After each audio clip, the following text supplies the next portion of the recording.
የዘላለምን ሕይወት የሚሰጠው አንድ ፈጣሪ ብቻ ነው። ክርስቶስ ደጋግሞ የዘላለምን ሕይወት እንደሚሰጥ ተናግሯል። የሚያምንብኝ ቃሌን የሚጠብቅ የዘላለም ሕይወት አለው እያለ ደጋግሞ ተናግሯል። ኦኬ ከሞት አስነሳዋለሁ ብሎ ደጋግሞ ተናግሯል። በመጨረሻው ሰዓት በመቃብር ያሉ ድምፁን የሚሰሙ ከሞት ወደ ሕይወት የሚመጡ በፈጣሪ ብቻ ነው። ይሄም ደግሞ በክርስቶስ ብቻ ነው። ይህንን ደግሞ ክርስቶስ እጅግ ብዙ ቦታ ላይ ደጋግሞ ተናግሮታል። አይ አላህ ተናግሮታል ምትል ከሆነ ስለዚህ ክርስቶስ ተናግሮታልና ለምንድነው ክርስቶስ የማትከተለው ታዲያ? ክርስቶስን እንዳትከተል ምን ያግድሃል የሚል ጥያቄ ይሆናል ማለት ነው። ክርስቶስ በስጋ የተገለጠበት ዋነኛ ዓላማው ምንድነው? እሱ በስጋ የመጣበት ዋነኛ ዓላማ ምንድነው? ሞትን በሞት ለመሻር ነው። እርሱ የአብ ልጅ የማርያምን ስጋ ነስቶ የመጣው ከማርያም ስጋና ደም ተካፍሎ የመጣው በስጋ የተገለጠው እርሱ የአብ ልጅ የሰው ልጅ እርሱ ክርስቶስ በመስቀል ላይ የተሰቀለው የባሪያን መልክ ይዞ የመጣው በሞት ላይ ያ ስልጣን ያለውን ለመግደል ነው። ሞትን በሞቱ ለመሻር ነው። እኔ አምላክ ነኝ ብሎ አላህ መጥቶ ገና ወደፊት እኔ አምላክ ነኝ ብሎ ሰማይና ምድርን ይዞ ይፎክራል እንደምትሉት እኔ አምላክ አለኝ እያለ ተረጋጋ። እንደ አላህ ሊፎክር አይደለም የመጣው። ልክ ጠጅ ቤት ወይም ሰርግ ቤት እንዳለ ሲጠጡ እንደሚፎክሩት ታልኮ ነው የመጣው። ስርዓትህን አዳምጣ መልስላለሁ። ጥያቄ ከሆነ እሱ አላህ በየቀኑ እኮ ይመጣል። ለምን ይከብዳል? መላክ ምንድን ነው እሱ የሚለውን ዲፋይን አድርግና መልስላለሁ። ጥያቄ ከፈጠረብህ እሱ አላህ በየቀኑ የሚመጣ የለ እንዴ? በየቀኑ ማን እየላከው ነው ወደ ቅርብ ሰማይ? ራሱ ግን የትም ቦታ ላይ አይላክም። ኢየሱስ ክርስቶስ ግን ታልኮ ነው። ቆንጆ ነገር ግን አላህ በየቀኑ ወደ ቅርቢቱ ሰማይ ይመጣል አይደለ?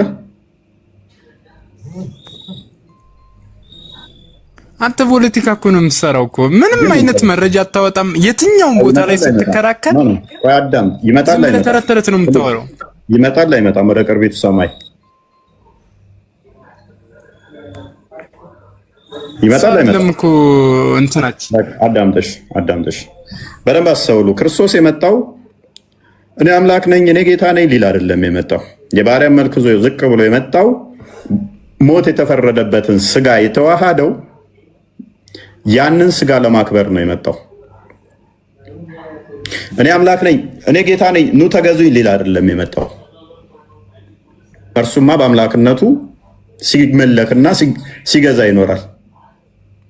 ለቅጽበት እንኳን ለማይክሮ ሰከንድ እንኳን ለአይን ጥቅሻ እንኳን ያልገዛበት የማመልክበት ጊዜ የለምና፣ ስለዚህ እሱ በስጋ የተገለጠው የባሪያን መልክ ይዞ የመጣው ቤዛ ሊሆን ነው የመጣው። ቤዝነቱን ሊያሳየ ነው የመጣው። ቤዛ መሆኑን ሊያሳየ ነው የመጣው። ትትናን ፍቅርን ሊያስተምር ነው የመጣው። አንድ አምላክነቱን አልገለጠም ወይ? እጅግ በቃኝ እስክትሉ ገልጿል። አምላክነት በንግግር ነኝ በማለት ሳይሆን የትም ቦታ ላይ የለም። እኔ ላዳምጥ አትጮህ፣ ጣልቃ አትግባ። ደግመህ ከገባ አወርድሃለሁ፣ ተሰሮነ ትማራለህ ማለት ነው። አምላክነቱን ገልጿል በሚገባ።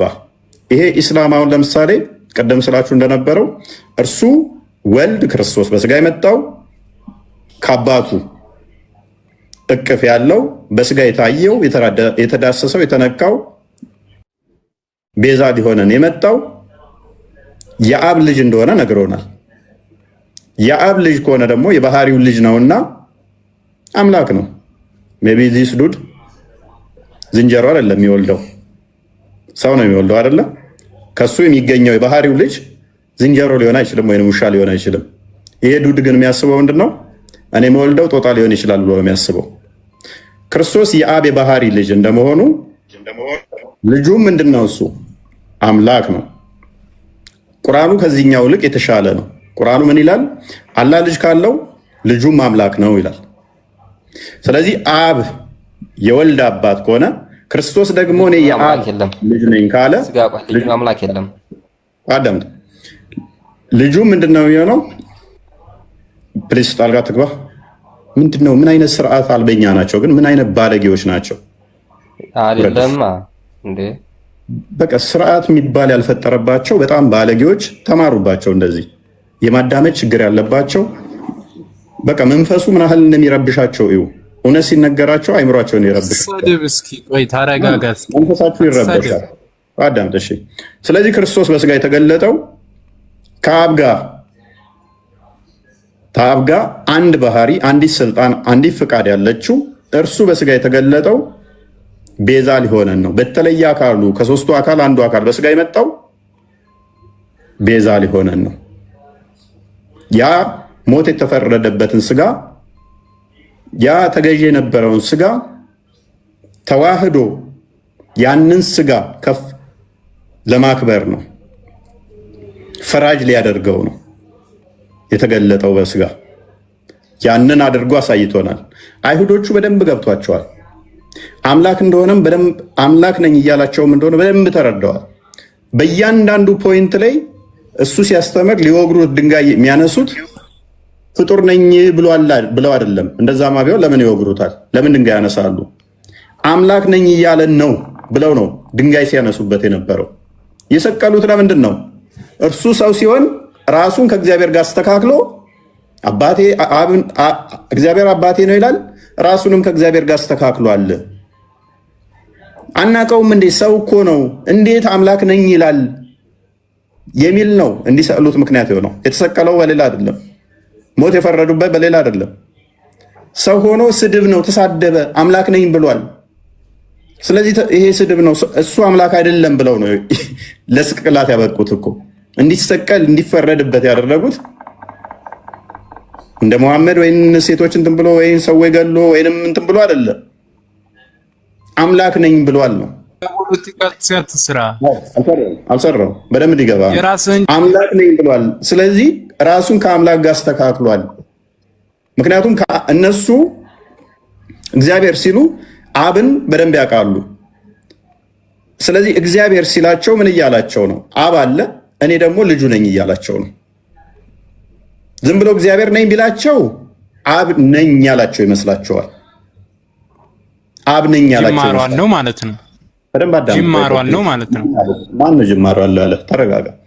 አብ ነኝ ቢላቸው አይምን እግዚአብሔር ነኝ ቢላቸው ምንድነው እነሱ የሚረዱት? አብ ነኝ ያለ ይመስላቸዋል። ኖ አብ አይደለም፣ እሱ የአብ ልጅ ነው። ስለዚህ እግዚአብሔር የሚላቸው ለምንድን ነው? እሱ አብ እንዳልሆነ ነጥሎ እየነገራቸው ነው። የአብ ልጅ ግን እኔ ነኝ እያላቸው ነው። ይሄንኛው ኢስላም ለምሳሌ ወልድ መሆኑን እየነገርኩት ያውቃል። ነገር ግን ወልድ ነህ ብሎ ክርስቶስን አይጠራም። ለምን? አጋንንቶች አላህ ልጅ የለውም ስላሉ የአጋንንቶችን ትምህርት ስለያዘ የአጋንንቶቹን ትምህርት ስለያዘ ማለት ነው። የአብ ቃሉ የአብ የባህሪ ልጁ መሆኑን ደጋግሞ ስለነገራቸው በዚህም ስለተናገሩ ነው። እባክህ የአጋንንቶችን ለቅሶ ታሰማን። በደንብ አስተውሉ። ስለዚህ ተላከ የሚለው ምንድን ነው ታዲያ? ተልኳል እኮ አለ። አጋንንት ማለት ሱራ 72ኛው አንብበው 72ኛው ምዕራፍ ወይንም ደግሞ ሱራ 18 52ኛውን አያ አንብበው። አጋንንት ሱራ 52 አንብበ ሱራ 52 ሶሪ 18 52ን ወይንም ደግሞ 72ኛውን ሱራ ከቁጥር 1 እስከ 3 አንብብ። ኦኬ ተልኳል ይላል። እንደሚያወራ እኮ አታውቅም። አጋንንት መጣፍ ነው የሚለው አጋንንት አታውቅም እኮ እንደሚያወራ አታውቅም። ኢስላም ከአሁን በኋላ ከገባ እኔ ነኝ የማወራው። ሰዎችን እያስገባ ያለው እኔ ነኝ። አትበጥብጡ። እያንዳንዳችሁ ጥያቄ ካላችሁ ጥያቄያችሁ ይመለሳል። አይደለም በስነ ስርዓት እናውራ ፕሊስ። በተራችሁ አትግቡ። አንዴ የሚታርገሽ ተልኳል የሚል አንስቷል። ተልኳል የሚል ክርስቶስ። ስለዚህ ክርስቶስ ተልኳል። ያ ብዙ ቦታ ላይ ተልኳል። ማንኛው ነው የሚታርግ? አብ እንደላከው የሚናገር ክፍል አለ። ብዙ ቦታ ላይ አለ። ያ ክርስቶስ ተልኳል ማለት ምን ማለት ነው? ለምሳሌ ዮሐንስ ወንጌል ምዕራፍ 3 ላይ ቁጥር 16 ጀምሮ በእርሱ የሚያምን የዘላለም ሕይወት እንዲኖረው እንጂ በእርሱ የሚያምን የዘላለም ሕይወት እንዲኖረው እንጂ እንዳይጠፋ አንድያ ልጁን እስኪልክ ድረስ ዓለሙን እንዲወዷል ይላል አይደለ? ብዙ ቦታ ላይ ተልኳል የሚል አለ። ተልኳል ማለት እንግዲህ እንደምናውቀው በሰውኛ ኖርማል እንደምናውቀው ቋንቋ ከሆነ እኔ እዚህ ቤት ውስጥ ካለውኝ ልጅህን እና ሱቅ ሄድና እቃ ገዝተና ትለዋለህ። እቃ ገዝቶ ሲመጣ ላከው ይባላል። እኔ ላኩት፣ ሄዶ ሱቅ እቃ ገዝቶልኝ ይመጣል። ምክንያቱም መላክ ማለት በአማርኛ እንደዚህ እንደምንግባባው ከሆነ በሰውኛ የፍጡሩን ቋንቋ ከሆነ ይሄ ነው የሚሆነው። ሱቅ በመጀመሪያ ልጁ ሱቅ ላይ ስላልነበረ ከሱቅ እቃ ገዝቶ ይመጣል ማለት ነው። ላኩት። አብ ተላከ ሲባል ወልድ ተላከ ሲባል ግን ወይም ደግሞ ክርስቶስ ተልኳል ሲባል ምን ማለት ነው? ተልኳል ሲባል ምን ማለት ነው? ይሄንን ያስይዛል ወይ? በፍጹም አያስይዝም። ምክንያቱም ራሱ ክርስቶስ ምን ብሎናል? ከአብ ወጥቼ መጣው ብሎናል። መላክ ማለት አንደኛው አዛዥ አንደኛው ታዛዥ ሆኖ እንደዛ ካሰባችሁት አይደለም። ምክንያቱም ራሱም ደግሞ ምን ብሏል? ከአብ ወጥቼ መጣው ካለን በራሱ ፍቃድ እንደመጣ ይናገራል ማለት ነው። የአብ የመላክ ፍቃድ አለ። አብ ፈቅዷል። ልጁ ውረድ፣ ሂድ፣ ውረድ፣ ተወለድ ብሎ ልጁ አብ ሰዶታል፣ ፈቅዷል ማለት ነው። ከአብ ወጥቼ መጣው ካለንስ ደግሞ ራሱ የወልድ ፍቃድ አለበት ማለት ነው። አንዱ ላኪ አንዱ ተላኪ የመሆን አይደለም ማለት ነው። መላክ በራሱስ ምንድን ነው? መላክ ማለትስ ቀደም እንዳልኳችሁ ከአንዱ ሱቅ አንዱ ሱቅ እንደዛ ነው አይደለም። ዮሐንስ ወንጌል ምዕራፍ 1 ላይ ቁጥር 18 ላይ እግዚአብሔር ማንም ያየው የለም በአብ እቅፍ ያለው አንድያ ልጁ ተረከው ይላል።